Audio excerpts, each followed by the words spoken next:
노래하는 성경. 한 곡의 노래로 한 권의 성경을 배운다. 성경의 마지막 책, 요한계시록의 요절로 만든 노래입니다. 요한계시록은 사도 요한이 pat모섬에서 받은 계시를 묵상하고 정리하여 박해받고 있는 교회들에게 보낸 편지이자 묵시이며 예언입니다. 한 책에 세 가지 문학 양식이 혼재되어 있고 요한 특유의 나선형 구조여서 해석에 어려움이 있습니다. 그러나 아는 것으로 모르는 것을 해석한다는 원칙으로 구약의 언어와 당시 로마 제국의 배경을 알고 읽으면 중요한 부분은 해석할 수 있습니다. 요한계시록에서 사탄은 성도를 박해하고 자기 세력을 모아 세상을 지배하려 하지만 결국 망의 불못에 던져집니다. 승리자는 만왕의 왕이요 만주의 주이신 예수 그리스도시며 그를 따르는 우리 성도들 모두가 보좌 앞에서 하나님을 찬양하는 비전을 보여줍니다. 요한계시록은 성도들에게 종말의 심판을 말하는 무서운 책이 아니라 하나님 나라의 회복을 노래하는 비전의 책이며 찬송의 책이며 복음입니다.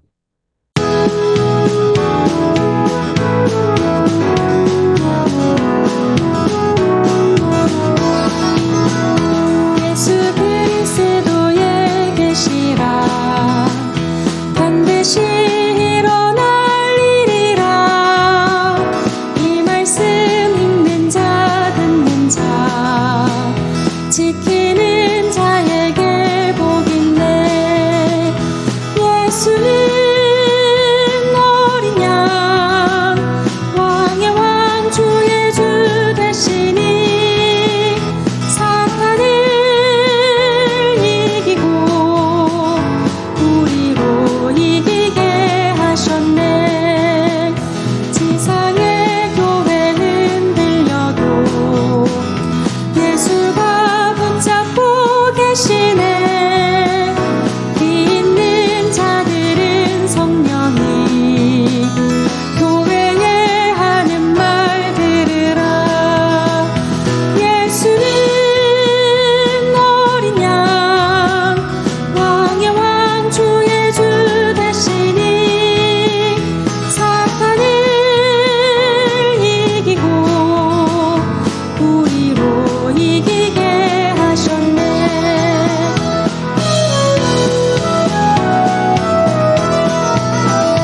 목마를 탄 자가 있으니 그 이름 충신과 진실 말씀의 검으로 승리해 새들의 잔치를 벌였네. 예수는 어린 양 왕의 왕 주의 주 되시니 사탄을 이기고 우리로 이기게 하셨네. 고난의 가속히 오리니 예언의 말씀을 지킨 자 상과 복으로 갚으리라. 아멘. 주 예수여 오소서. 예수는 어린 양 왕의 왕 주의 주 되시니 사탄을 이기고 우리로 이기게 하셨네.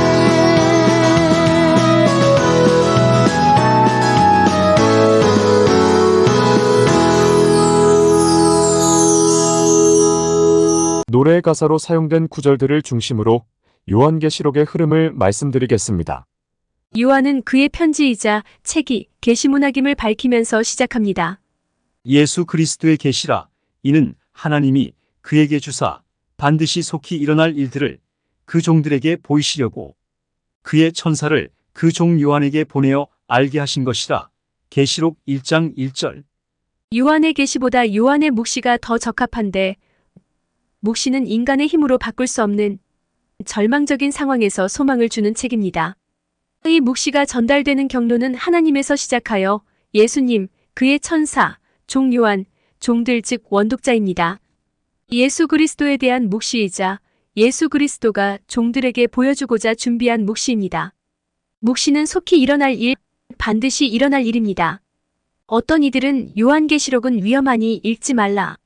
대부분 이단들은 계시록을 이상하게 해석해서 나온 것이다. 너도 잘못 읽으면 이단에 빠질 수 있다라며 계시록을 읽는 것을 두렵게 합니다. 요한계시록은 뭐라 할까요? 읽으라 할까요? 읽지 마라 할까요? 이 예언의 말씀을 읽는 자와 듣는 자와 그 가운데에 기록한 것을 지키는 자는 복이 있나니 때가 가까움이라. 계시록 1장 3절. 읽는 자에게 복이 있다고 합니다. 끝으로 가서 22장을 읽으면 10절에 임봉하지 말고, 요즘 말로는 짚어 채워놓지 말고 펼쳐 읽으라고 합니다. 요한계시록 22장 7절에도 보라. 내가 속히 오리니 이 두루마리의 예언의 말씀을 지키는 자는 복이 있으리라 합니다. 즉 요한계시록을 시작하면서 지금부터 너희에게 복줄 말씀이니 잘 읽어. 그리고 끝에 가서 다 읽었어? 그럼 지켜야지. 이 책을 덮어놓지 말고 계속 펼쳐서 읽어라고 하시는 것입니다. 요한계시록은 읽어야 합니다. 2장과 3장은 7교회에 보내는 편지입니다. 각 교회를 향한 각 메시지는 7개의 구조가 있습니다. 교회의 사자에게 이르노니로 시작되는 인사가 있고 그리스도가 자신을 지칭하는 표현이 나옵니다. 첫 교회인 에베소 교회에 보낸 메시지에는 예수님이 자신을 여전히 교회의 지도자 7별들을 붙들고 계시며 촛대, 즉 교회를 돌보시는 분으로 지칭하고 있습니다. 에베소 교회의 사자에게 편지하라. 오른손에 있는 7별을 붙잡고 7금 촛대 사이를 거니시는 이가 이르시되. 계시록 2장 1절. 예수님의 이 모습은 요한이 예수님의 음성을 듣고 뒤로 돌아보았을 때 처음 보았던 모습과 같습니다.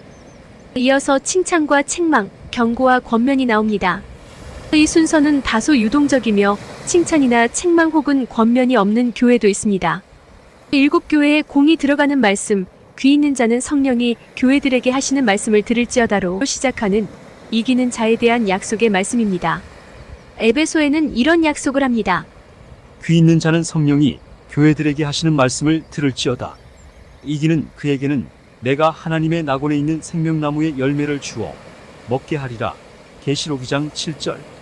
칭찬이나 책망은 있는 교회도 있고 생략된 교회도 있지만 약속의 말씀은 모든 교회에 있습니다.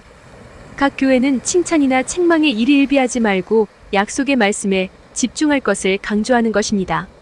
7교회에 이어 천상교회의 모습을 보여주시며 땅의 관점에서 보지 말고 천상의 관점에서 볼 것을 암시한 다음 하나님의 심판이 시작됩니다. 7인 재앙부터 시작되는데 중요한 것은 인을 떼는 분이 예수님입니다. 그러므로 재앙은 성도에게 내려지는 것이 아니라 악인들에게 내려지는 것입니다. 7인 재앙에 이어 7 나팔 재앙과 7 대접 재앙이 연결되면서 교회의 사명과 교회의 승리가 막간으로 등장합니다. 사탄은 하늘에서 전쟁을 시도하지만 내쫓기고 완전히 내쫓기고 영원히 내쫓기며 처절하게 망신을 당합니다. 땅으로 내쫓긴 사탄이 아들을 낳은 여자에게 화풀이하려 하는데 어느덧 여자는 신약의 교회로 성장하여 큰 독수리 날개를 받아서 유유자적 광야로 날아가서 훈련을 받습니다. 사탄은 교회에게도 무시당하고 분노해서 돌아갑니다. 사탄은 예수님은 상대도 해주지 않고 천사에게는 이미 졌고 교회도 이길 수 없다는 것을 알았습니다. 그래서 성도 한 사람 한 사람을 개별로 격파하려 합니다. 그 여자의 남은 자손, 즉 예수의 증거를 가진 성도들과 싸우려고 바다 모래 위에 섭니다. 이미 순교한 선배들은 사탄을 이겼습니다. 이제 남은 자손이 사탄을 이겨야 합니다. 용의 영적 졸개인 바다에서 올라온 짐승, 땅에서 올라온 짐승의 위협이 있지만 실상은 아무 힘이 없습니다. 악의 세력들이 어린 양과 더불어 싸우려 할 것입니다. 그러나 분명한 결과는 계시록 17장 14절과 같이 되는 것입니다. 그들 사탄과 졸개들이 어린 양과 더불어 싸우려니와 어린 양은 만주의 주시요 만왕의 왕이심으로 그들을 이기실 터이요 또 그와 함께 있는 자들 곧 부르심을 받고 택하심을 받은 진실한 자들도 이기리로다. 계시록 17장 14절. 의는 요한계시록의 핵심 요절, 키버스입니다. 음녀도 바벨론도 더 이상 회복이 불가능한 상태로 초토화되었고 바다의 맷돌처럼 빠져버린 후에 4번의 할렐루야와 함께 찬양이 들립니다. 어린 양의 혼인잔치가 준비되었고 이 혼인잔치를 위해 신부가 준비되었습니다. 신부는 그리스도에 의해 구속된 하늘의 도성, 새 예루살렘입니다. 신랑은 백마를 타고 오는 개선장군입니다. 또 내가 하늘이 열린 것을 보니 보라 백마와 그것을 탄 자가 있으니 그 이름은 충신과 진실이라. 그가 공의로 심판하며 싸우더라. 계시록 19장 11절. 그의 이름은 충신과 진실이며 하나님의 말씀입니다. 그의 다른 이름은 만왕의 왕이요 만주의 주입니다. 어린 양의 혼인잔치 전에 새들에게 왕들의 살과 장군들의 살을 마음껏 먹게 한 새들의 잔치가 있었습니다. 이 잔치가 가능했던 것은 이전 전쟁이 있었기 때문입니다. 짐승과 땅의 임금들이 군대를 모아 전쟁을 일으키려 했으나 순식간에 짐승이 예수님께 잡히고 거짓 선지자도 잡혀 유황불 못에 던져지고 나머지는 예수님의 입으로 나오는 검에 죽었습니다. 그 나머지는 말탄 자의 입으로부터 나오는 검의 죽음에 모든 새가 그들의 살로 배불리더라. 계시록 19장 21절. 이후 곡과 마곡을 미혹하여 전쟁을 준비하던 마귀도 잡혀 짐승과 거짓 선지자가 던져진 유황불 못에 던져집니다. 사람들이 가장 두려워하던 사망과 음부도 불못에 던져집니다. 반면 성도들을 위해서는 새 하늘과 새 땅이 전개됩니다. 처음 하늘과 땅도 없어졌고 마귀 졸개들의 소굴이었던 바다도 없어지고 완전히 질적으로 다른 하늘과 땅으로 새롭게 창조된 것입니다. 그곳에는 사망도 애통도 없고 이기는 자들이 하나님의 아들이 되어 세세토록 왕노릇할 것입니다. 이날을 위해 주님이 속히 오실 것이라 반복하고 있습니다. 보라 내가 속히 오리니 이 두루마리의 예언의 말씀을 지키는 자는 복이 있으리라 하더라. 계시록 22장 7절. 보라 내가 속히 오리니 내가 줄 상이 내게 있어 각 사람에게 그가 행한 대로 갚아 주리라. 계시록 22장 12절. 이 요한계시록의 말씀을 지키는 자가 복이 있을 것이고 하나님이 속히 오셔서 상과 복을 주실 것이라고 말씀하십니다. 그래서 이 두루마리의 예언의 말씀을 임봉하지 말고 펼쳐 알려라고 하십니다. 예수님이 속히 오실 것을 확정하시니 성도들이 화답합니다. 이것들을 증언하신 이가 이르시되 내가 진실로 속히 오리라 하시거늘 아멘. 주 예수여 오시옵소서.